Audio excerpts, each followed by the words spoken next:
FPX. They call him the shotgun in the LPL because he is not afraid to dive in, into the back of these fights and absolutely take over team fights. He's one of the most aggressive late game team fighters that I think you are going to see at this tournament. And FunPlus is an incredibly frightening team, also largely in part due to their snowballing, right? This is a team that is 25-1 in the LPL with a lead at 15. When they get any sort of advantage, it feels like the game is over. And this is, the kind of things that pros are telling me from playing against this team. It feels like one person anywhere on the map messes up, you lose. Yeah, absolutely. And I think the stat is something like if they're 1,000 gold ahead at 15, they triple it by the time it gets to 20. They're just insane. Yeah, the stat is basically on average, they triple their gold lead. No matter what that lead is, they'll triple it. So they are massive in the mid game, and FunPlus, again, many people's #1 team at Worlds right now for things like that. Yeah, and I think that this is a team that people are going to quickly fall in love with, despite if you haven't seen them, because in every role we're going to be throwing out, unique characteristics. And I think the last thing I want to mention is how well they dive turrets early. This is a team that doesn't need level 4 or level 3. Most of the time, like we saw at Rip Rivals, like level 2 is enough for Doinby to be under your bottom lane turret. So I think that they can set up plays much quicker than other teams. And execute much quicker because there's no hesitation, right? A lot of people will talk about, well, if you know the dive is coming, why can't you prevent it, right? It's because they give you no time. There's no hesitation. They're going to be 4-man flashing on you and immediately killing someone off before you can actually turn around to play. But on the other side, certainly Fofo looking to get things done here for J-Team. He is the standout player. And Doinby, while he is an incredible mid laner, he's less known for his laning. And that is where, if you are J-Team, I think you are really hoping that you can start to get some advantages. We'll see Nautilus grabbed off the plate first of all, likely a support pick. We've seen him go elsewhere as well. As there is the Kai'Sa. There's what we were expecting LWX to play. Ult into the back line, take out the carries himself. With the rest of the squad setting up, and Tian, incredible jungle. We'll see what he's going to grab for the squad. Yeah, and I would expect to see that they just very much prioritize some form of shoving bottom lane. We've already talked about the fact Nautilus has been taken away. That is one of the best laning matchups for the Kai'Sa pairing. However, second time we could potentially see Galio today, and it certainly fits a similar build and also can lend to that mid lane dive as well. FPX, unlike a lot of other LPL teams, I feel like has a very good read on kind of the meta and how they want to execute around it. Has been certainly a problem for the region in the past, but I don't think this team suffers as much from that. Well, waiting to see what comes through as you've got the Jarvan locked in, the Xayah here as well. So J-Team have a pretty standard team fighting composition. A lot of crowd control, good engage to carry. And I like the fact that already J-Team are prioritizing Hana's pick. Because this is a player that swapped from AD carry, is very young, and he's kind of an emotional player. I've been described to him from other people that if he gets behind, if he starts to struggle in the early game, can get lost on Summoner's Rift, does need some leadership from Fofo, and we'll see that he would just gravitate or hover around that mid lane. And I feel like that's kind of against the grain of how we're seeing junglers at the moment. They need to be able to be fluid. They need to be able to pair up with their support in particular. So giving Hana the best pick that they can for him right now does play towards that style. It certainly does, but Tian on the other side, is going to be having this Elise, an early game powerhouse, certainly one of those top tier picks, someone who can look to facilitate dives as FPX likes to do. But, J-Team certainly deserved their due. They were one of the most dominant teams we have seen, come out of the LMS in a very long time, absolutely crushing through the summer split and certainly earning their spot here. And they haven't lost the whole of the split, right? I feel like that is something that is incredibly hard to do, even domestically. You'll see teams, maybe phone in a game or not bring their A game just because it is such a long split. These guys still play best of 3, so there is multiple games to be able to create that upset. I think they lost 7 games across the entirety of it. They won 28. That is just incredibly impressive. And this is a team that, much like TPA, when they first catapulted the LMS onto the world stage, would want to re-emerge as a dominant team on the at Worlds, because they haven't been able to execute on it for so long now. It really has been Flash Wolves, a splash of AHQ, and then Finn to the LMS. Definitely agree. It's going to be, we'll see if it's going to be a resurgence for the LMS. I think the last 13 months have been really, really disappointing as Sion gets locked in. But to finish the point, a bad showing at MSI, a bad showing at the last World Championship. J-Team going to be trying to lead the charge here to say, no, LMS, we are still good. And we'll see if they can make that happen here as locks come through. odds on that being a mid lane Scion? I think they're pretty good. I think it's certainly possible here from DoeB. You know, it could be going up to Gimgoon. Certainly, his GP banned out. That is his most played. You know, DoeB, most played for him is actually the Rise. So certainly targeting the solo laners there was J-Team. DoeB kind of known for some of his innovative Rise builds. You know, kind of pioneering things like this, you know, Righteous Glory Rise and kind of playing the Rylai's as well, trying to play in those side lanes. Gimgoon, I think, is one of the best weak side top laners in the entire tournament, if not the best weak side top laner in the tournament. So certainly would not be shocked to see him put on that Scion if they want to save some sort of a more lane-focused pick here for DoeB in the mid lane. And the LPL is still one of those regions that has a good splash of hard carry top laners and then weak side top laners. And I do agree with you. You have a look at people like Longxing, like Flandre, like the Shy. This would be Gimgoon's Mordekaiser. You know, he has certainly played this quite a bit in the LPL, so that would make it very likely, you know, a mid Scion. It is possible this is Scion support, Galio mid, so there is some flexing that could come out here, but I am expecting this Mordekaiser to go top here for Gimgoon. Well, exciting draft ahead onto this one. Pretty strong team fight comp for J-Team with an Akala there for some extra textures. We'll see if Fofo can do a lot to carry. Meanwhile, Thumb plus Phoenix, 20 seconds left still to switch things around if they want to. There's maybe the Scion and Galio swapping, but mid Scion is an LPL special, honestly. You permanent shove mid. He got several buffs over the last couple of patches, kind of bringing him back into the meta. DoeB was one of those kind of original Scion mid innovators. This is going to be very exciting. And so much of the damage is going to come out of LWX and his Kai'Sa. You know, I already feel like we are going to be seeing those 4 or 5 man bot lane plays, likely seeing Gimgoon play weak side of the map, DoeB pushing out, Tien grouping up with him, looking for 4-man plays down towards that bottom side, and we're going to have to see our Little V and Koala able to withstand that amount of pressure, and are Hana and Fofo going to be able to match those roams that we know DoeB and Tien want to make. And whether the nerfs to Xayah actually allow it, so at level 6 she is under threat a little bit more, because that's specifically where they were targeted towards. Historically, this would be a very good defensive bottom lane locked in the Xayah and the Nautilus, quite tanky. But I have the feeling, like, you know, we keep building up towards it. It'll be really embarrassing if they go top all game now. But that is certainly how FunPuffs likes to play.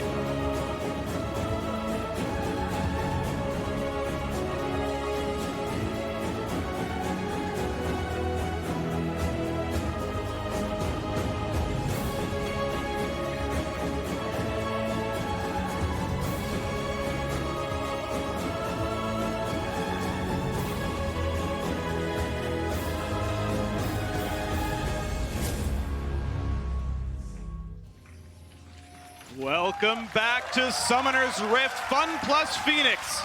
If this is your first time seeing them, buckle up. It's going to be a pretty quick ride, potentially.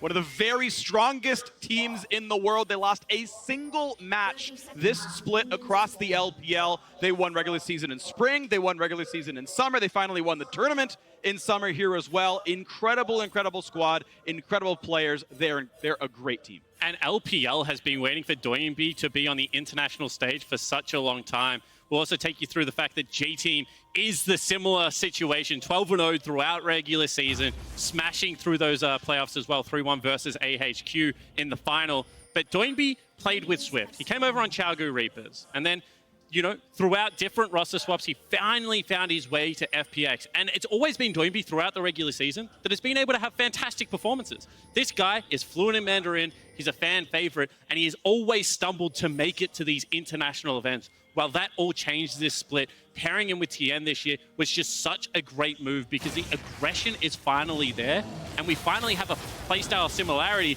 for DoeB to be able to play around, which I don't think we've had since he did play with Swift.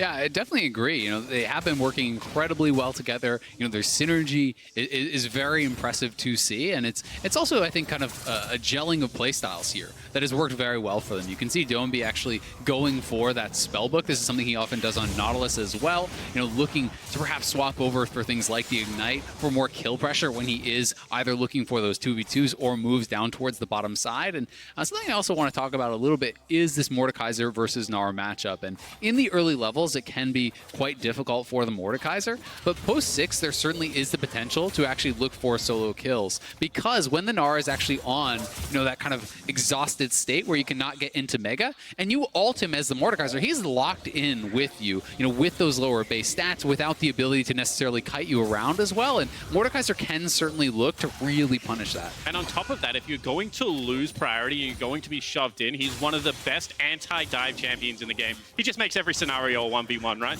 So if we think that this is going to play out in the fashion that we've seen so many FPX games play out during the regular season, the inability to cross-map trade against a Mordekaiser is so crucial.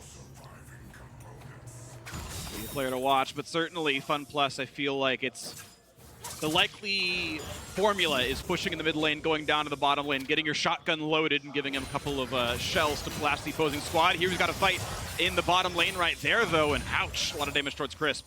Yeah, that was actually a really nice little trade there from J-Team, and I also like the timing of when they backed off. If they are to stay in too long, get taunted up, if LWX is able to proc a passive hit there, then the trade can really even out. So a good quick trade from J-Team, and that is going to help them have priority on this bottom side scuttle. Hana knows he has, the early move from his bot lane if there were to be any sort of challenge from Tian. And I think that this is an area where Hana is showing kind of the fact that he wants to be able to support on the side of the map that we think is going to come under fire. There's no point being able to go towards top lane if you think that immediately the trade is going to be down bottom because the additional resources and gold. I've already spoken about this, but as a jungler, you hate to lose bottom side control when you're on blue side. It just means that you fall so far behind on experience and level. So I think that this first path has been able to shore up what should be now a level 6 on Jarvan and the ability to impact the map. If you run into Elise early game, especially when she has red buff, she can be such a pain to deal with, and has been able to navigate that successfully. Yeah, she certainly can, and there's always, one of the things we like to talk about is kind of the pressure on Elise to make early game plays. Elise is certainly a champion that you want to be proactive with, that you want to be making things happen in those early levels and not necessarily dedicating as much time as some other junglers to farming, whereas Jarvan is going to be completely happy, going a full tank route. And Tian just able to actually stop the recall there, which is actually fairly annoying because Doinb used his teleport to get back to lane. Fofo has no teleport, so that is actually going to cost him some gold and experience, especially if Doinb did elect to allow some of those minions to get denied, and he is going to be able to push that in, deny some of that experience. Yeah, Hana picks it up, gets a little bit of XP for himself to keep up with this Elise, but otherwise, look at top lane. They know Akali's walking back to mid. Misses the pull, but it's still a 3v1. Big damage under the Gnar, not close to Mega at all. And the minion wave actually pulled off. This is actually really well done, but the stun's still going to land. They've got the damage up, but first blood comes through to Gimgoon, and out they walk. And this is what I'm talking about. There's no hesitation. They didn't actually have the perfect setup there, but they knew they didn't need it. As long as they made that dive happen before Hana arrived, there's no chance for Rest to be able to actually fight back. And Rest played that nearly perfectly, right? You mentioned it, Freak, but he was able to stop that wave from crashing. That means that, 2 or 3 shots are going across before he's even in any immediate danger, but it is that no hesitation, that just pull the trigger playstyle that is going to be there. And I kind of said it'd be so embarrassing if they just continue to play towards this top side of the map, but that's a really good wave control from Gimgoon to set that up. It had been pushed in, protects his wave on the bounce, and is able to set up that dive. 400 gold richer, plus the extra CS he's got. This is already a 600 gold lead to FunPlus Phoenix, as the first few recalls coming through to the bottom lane as well. And nothing too surprising on either side, as Hana keeps trying to farm, but has not found the same success that Tian already has. And I'm going to be really interested to see where Doinb actually does elect to go with this build. If it is something like a Sterix Rush, which we had kind of seen from solo queue in the past with these mid Scions. I wouldn't be too shocked, and it does actually add quite a bit of early game damage and tankiness. Certainly not as much in the later stages as something if you were to rush like a Randuin's or whatever, but can be very, very powerful. There's 2 really good mechanics that make Sterix great on Scion. The first of which is he has really, really high base AD, so just the attack damage it grants is very high, and his ratios are good, and that's all fine and dandy. The other half, though, is the entire point of the Scion kit is the extra health you gain with your W through the passive. It's bonus HP, which is what the shield scales off of. So it actually double scales the W passive because it's 75% bonus HP shield, and he has more bonus HP than any other champion in the game. And he hits turrets real hard with it. Yeah. One of the things that Scion is able to do with that Demolish proc, it's just destroy turrets. You can ult them as well if you really don't need the ulti. It's just a couple of strange mechanics built into an otherwise fun champion. I mean, it's still fun for the Scion. Yeah, it's great. Demolisher. What else you got? Round 2 into the mid lane. Got a big hammer. He's also a choo-choo train. Any other fun sound facts? Which the LPL has That's been it. known for with freight trains in their compositions. And now another fight in the bottom lane. Big hit, though. This is LWX forced to run away. Ignite is on him. He's already burned Summoner Heal. Second root's going to come through pretty soon. Here comes He's gotta wait Tien. for the cooldown, and this could be a gank. But both junglers now spotted. Out they go. Low health bars on both sides. And this is what you were talking about, Azale. You know, that elongated trade there. It looked like it was very heavily in favor. However, as soon as the spells rotation comes out from that Galio, it swings back towards the Kai'Sa. That 5-hit passive is something you very much have to play around in the laning phase. And I think that, you know, just a little bit of an overstay and overreach there. However, still a fairly even bottom lane. And it's also going to be something you're going to have to track in team fights because there's so much CC to actually add stacks of the plasma for the Kai'Sa come 5v5 time. You know, between the Galio knockup with the ultimate, the taunt, the Justice Punch, you know, multiple knockups and CCs there coming from the Scion as well. It does become very, very threatening, and it's actually a lot of extra damage being added in for this Kai'Sa. And typically when this is the kind of comp, you want Kai'Sa to be able to build AP. However, the flexibility in it means that with, you know, so many ability power threats on the map, this is a very easy flex into the old AD build there for LWX as well. Early Dragon started up here. Feel like they don't have complete control over their waves, and Fofo has sacked mid lane right now to rotate first to it. Tien walks away. A big root, though, on the bottom side. They pull him right back in. This could be the death for Chris, but he's able to jump away just in time. Stays away at 200 HP. Yeah, and Dombey is coming down. You have to remember, Gimgoon has TP advantage. That's why they're starting this up, because Rest cannot join. So you can see him backing off, and he's now going to TP in here. 5v4, guaranteed numbers advantage. He comes in to fight the bottom lane, and now it's just, yeah, on the backside is J-Team. Not going to try to steal it. There's a spike coming through. Fun plus Phoenix, sub 9-minute Infernal Drake. And I like the fact that they can test softly enough that they make Gimgoon burn the teleport. But then as soon as they see it, they just back away. They equalize that. They're going to trade for some turret plates in the top lane. And this is what we expect to see out of J-Team. They're not the explosive team. They want to just continue to lane and drag this game out. But you still have to keep the other team honest and make them burn those resources. Yeah, you definitely do. I think it was well played from J-Team, you know, from their position to actually force out that teleport. But at the same time, certainly well worth it here for FunPlus to be able to grab a big ticket dragon like that Infernal and utilizing their teleport advantage to great effect. Yeah, overall cost is about 300-ish gold and 300-ish experience as the plate and the two waves are lost.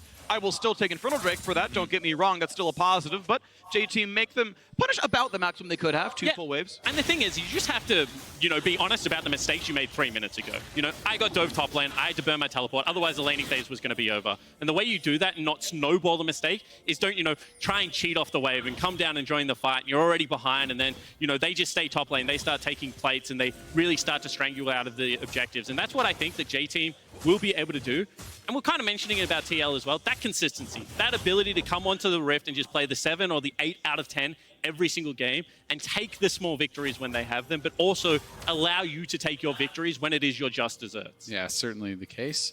And we are seeing, honestly, a pretty close game, all things told. You know, FPX certainly has not been able to completely ramp up the early game. The laning has, for the most part, been going completely fine here for J-Team. Yes, there was that one dive on the top side, but FPX have certainly not snowballed this out of control by any means. The Jarvan is post-level 6, you know, sitting on a completed Cinderhulk, so he's going to be feeling pretty happy about that. And Dombey just going to drop the Ignite, start cycling through the spellbook. Yeah, that's the old Reginald tactic. You know, the additional 5 AD and AP they're going to come across. But I think a lot of this early game is because Lil V and Koala are outperforming LWX and Chris so far. Multiple trades, multiple summoner spells have been burnt down there. And you can see now that TM wants to impact that side of the map because he has spent his full last rotation down there. But this is a very impressive start to the game from J-Team's bottom lane duo. And now they're going to all walk together through this side of the map. Support, mid laner, and jungler all push in and look at the Raptors, look at the opposing wards, and walk that one back. No great offensive items yet for Rest, but is trying to continue to push in the top side as Ninja Tabby helps keep Gimgoon alive up there. Koala walks through his own jungle, and it's spotted by wards the whole time. Looks like this will be easy enough to take down this Rift Herald as well.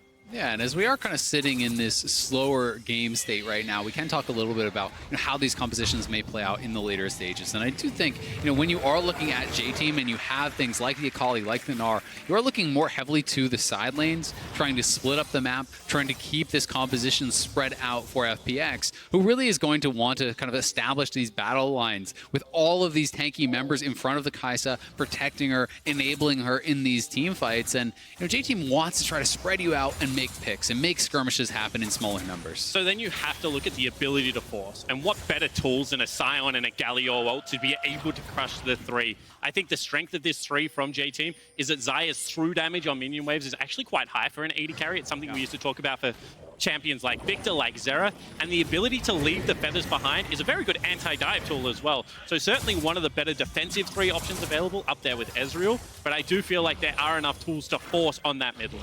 You see J-Team wanting to play through the bottom lane, herald someone very quickly. They want to make sure Lilvi gets the gold here in this one. Should take at least 2 plates, a little bit of injury on that turret.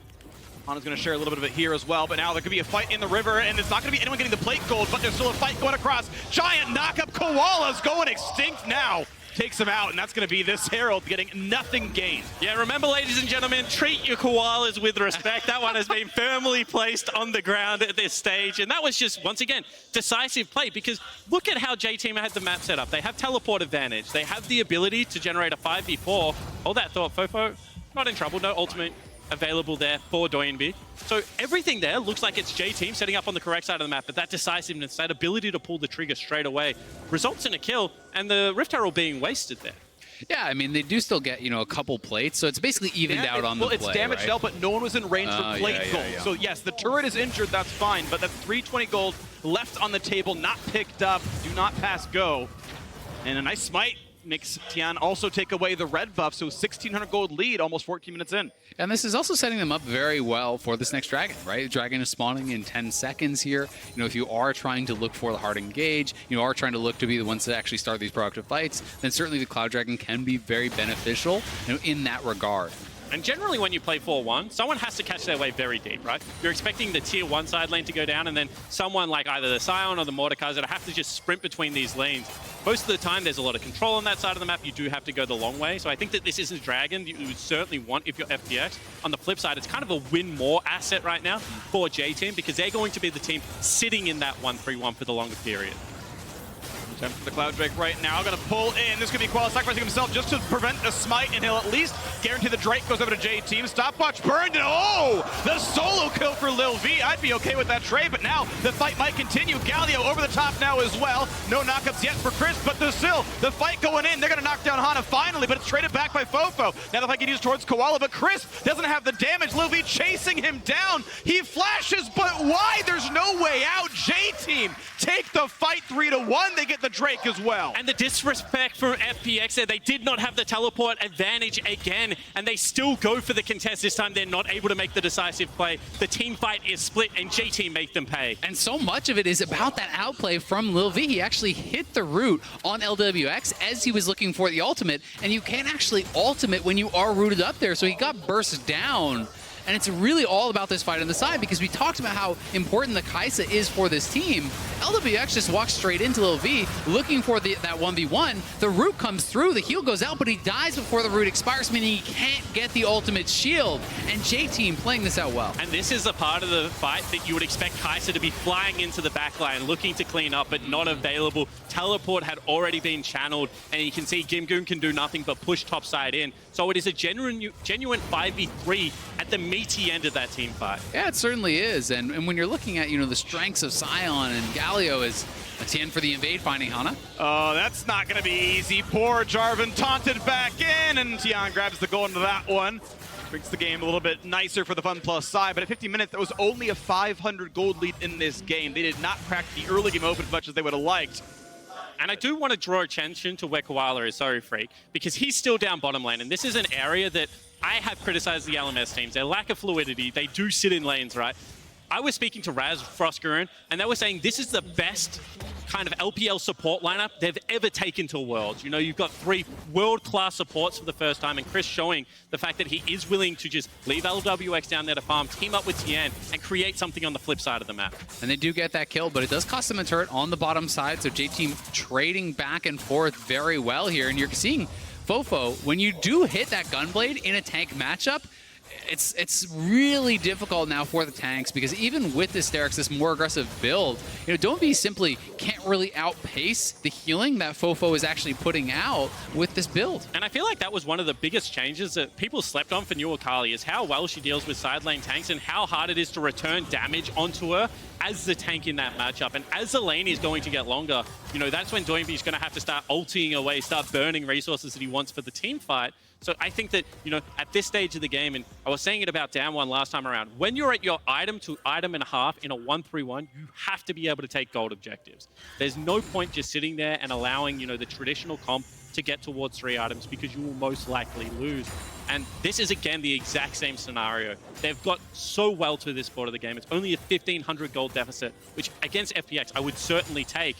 They need to now be able to push through objectives and take turrets. A couple of interesting things worth noting is with the stone plate done for Doinby, I want to point out the item is not efficient if you're going to 1v1. It only doubles the armor MR if you're around 3 opponents. Otherwise, you're putting a lot of gold on the table doing nothing. So he's not really well poised to do that 1v1. And I think it speaks to what they want to do, right? You know, he knows that this composition is to team fight. He doesn't want to play to the 1v1. You know, he doesn't want to be sitting in the side lane with the Akali, so he's going to build for the 5v5. And we're going to see FPX looking to set up around objectives and looking to force, you know, J-Team's hand, make them come to him. The rest of the squad sitting in the fog of war. They know that Brush is not worried with the own control where they've got. Hana senses something, puts the flag down, now sees the squad. That's not going to be Cocoon that lands. Look to the sweep, not going to get anything as Crisp's side, and I think they can walk away. Ward comes down. But you can see, whilst we've been talking about how this is a period of strength for J-Team, both of their side lanes are currently back behind the river. They're not in a position to be able to be proactive on the map. The only area they have push is mid lane due to LWX. However, Doinby now potentially being collapsed on. However, the rotation from Crisp and Tien is always just right behind the mid laner of FPX. Exactly, and that's one of the things that really complicates this kind of side lane play for J-Team is you always have to be tracking Crisp. This Galio ultimate can turn around any potential 1v1 or even 2v1 in certain cases, so I certainly have to be tracking him very, very well. You can see Gimgoon now has his Leandries working towards his Zhonya's, and we'll see, you know, when he joins the fight, if he is going to be looking more for ultimates on easy kills or trying to use the ultimate to actually take key members out of the fight. You know, especially with these Zhonya's builds, you can actually look towards ultimating a big carry like Lil V and just removing his damage from the fight and putting faith in your team winning that 4v4. Yeah, absolutely. And I do want to stress the fact that whilst we talked about FPX's early game so much, that they are still an LPL team. They can still 5v5 team fight. Yeah. They still have the tools to do it in this game as well. And this is, you know, LWX has been attributed more towards a Deft or a Name style player. He's not known for his laning prowess. Sure, he'll get the shove in matchups, he should. However, his late game and his skirmish potential is insanely high. Well, you can look at the mid game right now as it's a push down to the bottom side, getting Fofo to get pushed off his own turret. Denies a couple of those waves. You can see 1,500 gold lead as we crest 20 minutes, so not quite the triple that they would have gotten before, but still a solid mid game. They got their Cloud Drake, and well, J-Team still answering the other side of the map, though, going blow for blow as best they can. Top outer not being contested at all.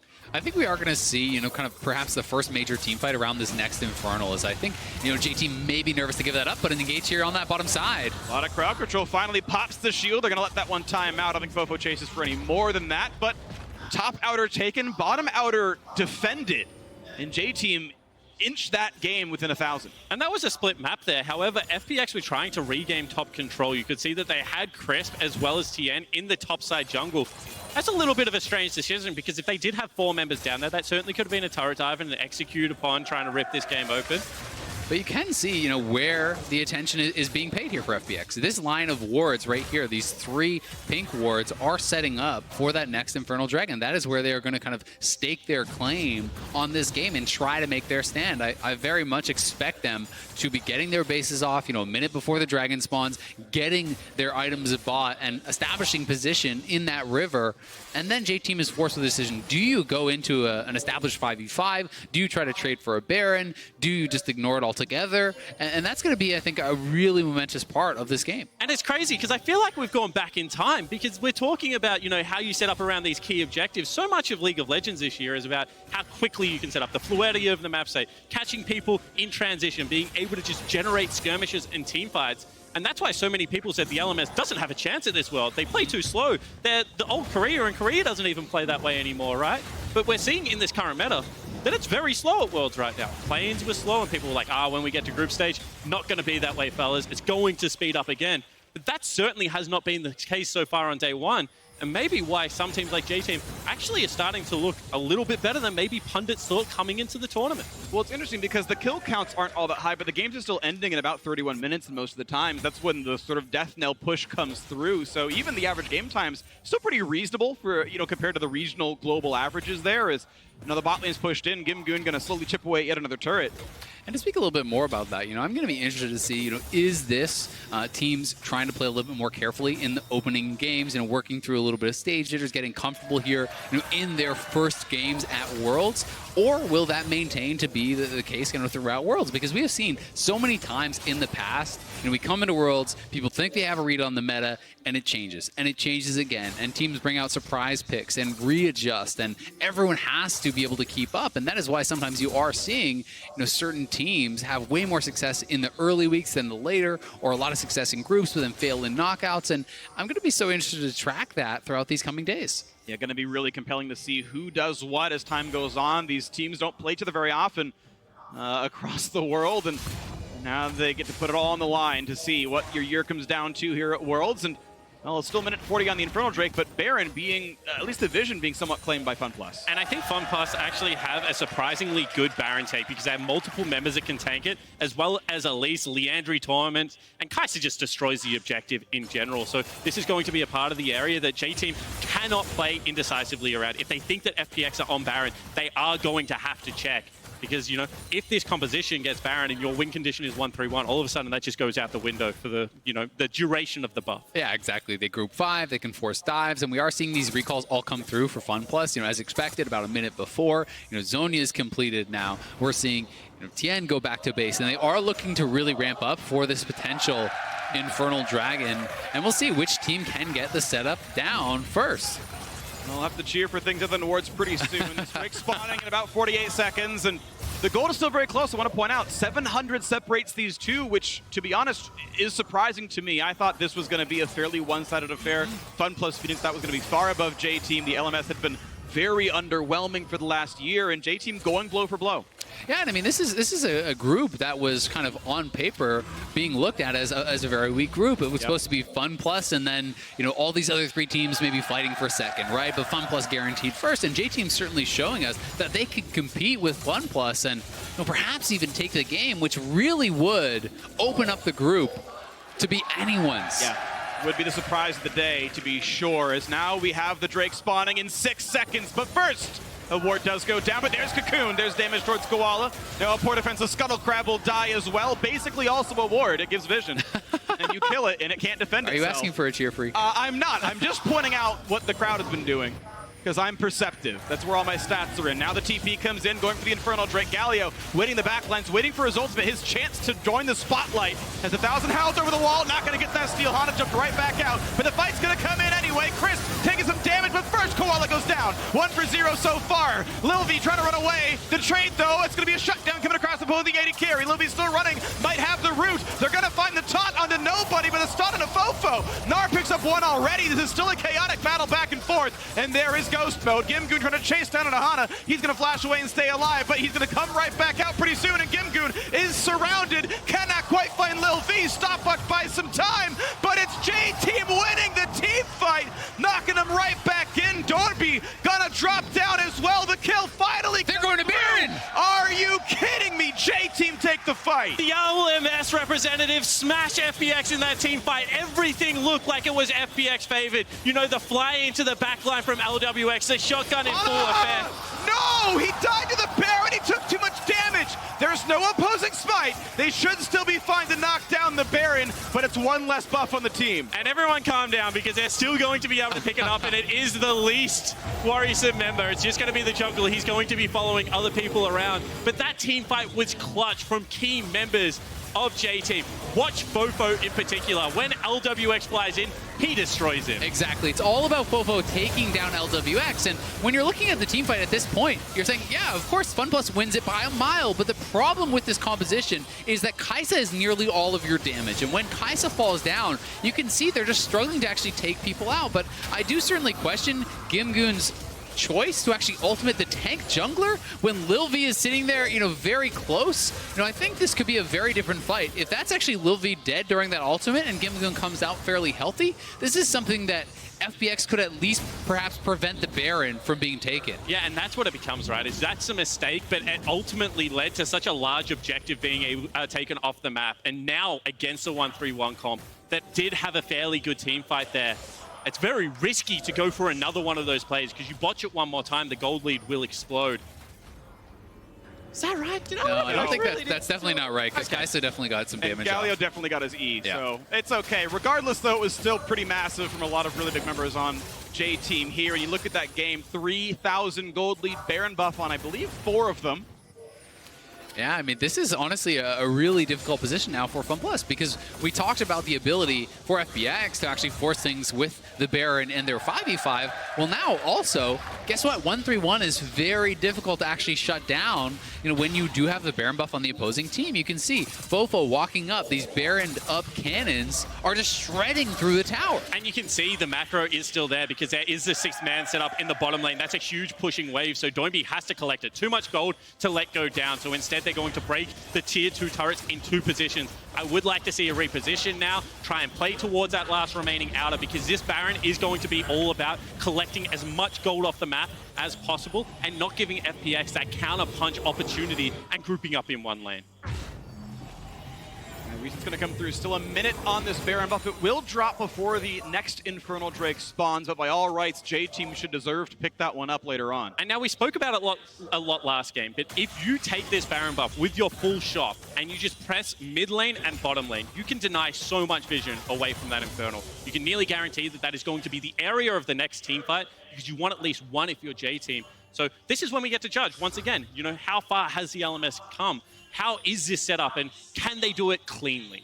Yeah, and can they actually deal with LWX, who has built up the Phantom Dancer now, so a little bit more survivability for him, trying to actually withstand the onslaught that is going to come from Fofo. And, you know, perhaps if Fofo is the main threat onto LWX, we could see Gimgoon actually using his ultimate to just remove this Akali from the fight. If the Akali is going to dive, you know, so brazenly back onto your Kaisa, simply ult the Akali, remove that from the fight, and look to take these 4v4s. And these are the kind of plays that I want to see FPX actually pulling off if they are going to claw their way back in. To be fair, I think that it was more LWX brazenly diving onto Fofo than it was Fofo diving onto LWX. So not much Gimgoon can do in that situation. Doesn't have the mobility of, say, a Kaisa in this fight.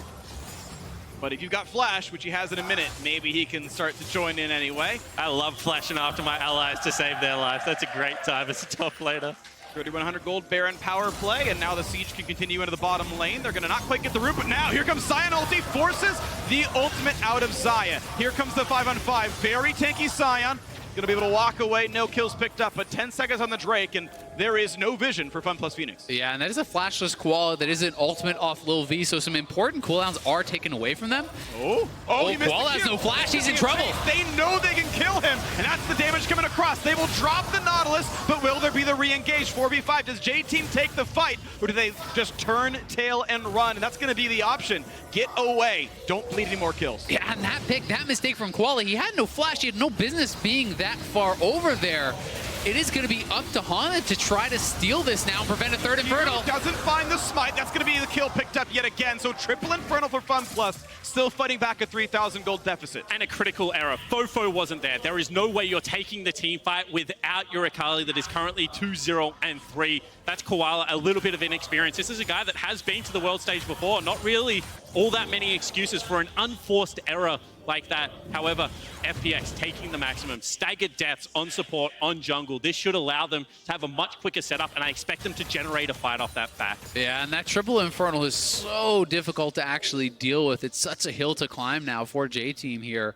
But thankfully for them, you know, some of these members are not going to be getting the most from it. Certainly Sion not getting a lot of advantage out of this. You know, obviously they support Galio not as well. And this is just a good force from Doinby. Once the ultimate is down, you can see Gimgoon actually looks over for Koala. They're just trying to force out cooldowns. And this is where Koala needs to back off. You can see Fofo is in the mid lane, so you really have no business being here. And let's be honest, that Q wasn't even close to connecting to the wall. And even if it does hit, right, you're just going to be on the retreat anyway. You need to be falling back slightly further, grouping as the 5. So certainly think that even if it had have come across, still the incorrect position, still the wrong idea there from J-Team in the setup. And it just feels like impatience, right? Because if you allow Fofu to actually push out that mid lane, then FPX has to go back to mid lane to collect this, then you are grouped 5, and that is very likely just a free Infernal for you. Because whilst we were talking about the fact that J-Team are missing some important tools, there was, no Scion ultimate available. A lot of that force was also going to be much more difficult to generate. Now with the GA, the game becomes even more difficult to get onto LWX. We said it's going to rely on the fact that he has to navigate around Fofo. Now maybe he doesn't. Maybe he can just dive in there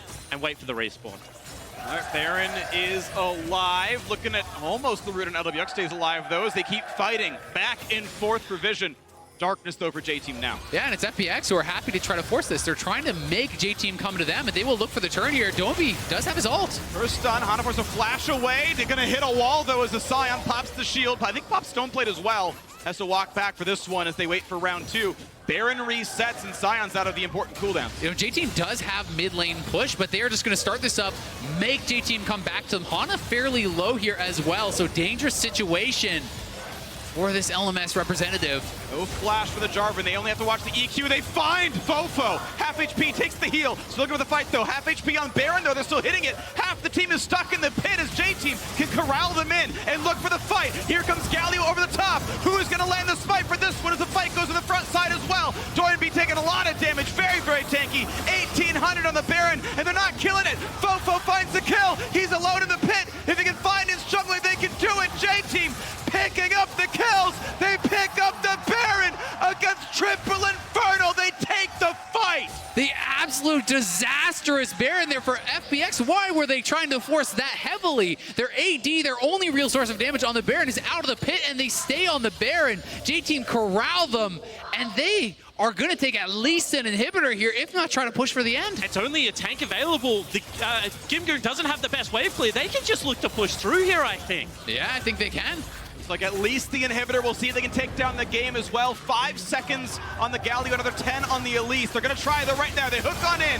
Doinby's very tanky. The turns at half HP. The Meganar. He's going to try to pick up one. They will knock down one. But the fight continues. Fofo very low. Lil V almost dropped as well. The taunt in for Galio. But the turrets are gone. Can they win the team fight? Here comes LWX. But here's the squad. LWX armed to the teeth, trying to take down. Does grab Koala, damage towards the next, but it will be survival. Survival for Fun plus Phoenix. Yeah, they will live for at least one more fight. Rest now going to be chased out as well. More gold funneled into the Kai'Sa. However, open Nexus. Baron still available on one member, and a terrific team fight means that J-Team is so close to closing out this opening game. Yeah, they really are, but I mean, we have to really criticize this Baron take from FPX. Look at this, LWX and Crisp are now out of the pit. Why are you staying in the pit here as Fun Plus? There's absolutely no explaining this. Then LWX separates from the team entirely, walks around on the side here. Gimgoon is flashing out as he's going in. Nautilus Ultimate is still available, so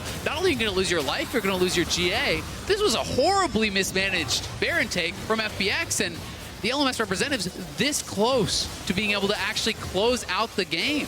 And you can see that Doinby tried to open the avenue for LWX to be able to re-enter the fight, but the other members were crowded towards the back of the pit, which meant that they were just split up, and this is going to be the retake of the Nexus turrets. And impressive thing here is the coordination, making sure the turret falls down before you turn for the rest of that team fight means the objective is taken, even if you do get chased out of the base. We got to look back to live, though. The Elder is up, and that's Triple Infernal. If you grab the Elder for that, that is going to be insane. They're TPing in for it, and it will be a force. 5,000 gold difference. Baron buff on one member as we're going to see this fight break out right now. Triple Infernal, of course, still a lot of stats. We'll see. Nice stun comes in for Doinby. It's going to be Lil B forced backwards. Has to get away. Does stay alive. No knockups there. But 1,000,000 damage takes down LWX. A second kill coming across as well. Fun plus Phoenix in a 2 versus 5. You have to believe they can't do it. As now the kills keep coming through. J-Team just destroying everyone they possibly can. There's no Nexus turrets available.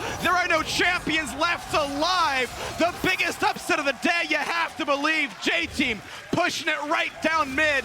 No one can stop them. J-Team are just going to take the game against Fun Plus here. A huge tournament favorite coming in. It was supposed to be the easy group for them, but J-Team are going to beat them. What an incredible result. J-Team takes down Fun Plus Phoenix. And around key objectives, the LPL representative forced team fights, and J-Team won every single one of them. And I honestly can't even remember the last time I saw a team with Triple Infernal lose a game. Triple Infernal is generally an insurmountable lead. Not only did they lose, they lost with that. And this is an FPX that just did not look like they were ready to play here against J-Team. And I'm so sorry I called LWX Name, because I haven't seen an 80 carry have so many clangers in a game. At Worlds, no less? At Worlds, no less. That sounds like Name. Yeah, it certainly does. However, you got to take your hats off to J-Team. This is an organization that has been struggling to make it back to Worlds for so long. The legacy of TPA really was heavy on their shoulders, and they come out and they are able to pick up an opening victory against LPL #1. I mean, you've got to now question pre-tournament expectations for this group, right? You know, it was supposed to be the 6-0 run for FPX, the domination coming through as they breeze through to the quarterfinals. Now, losing that opening game against J-Team, who knows who's the favorite?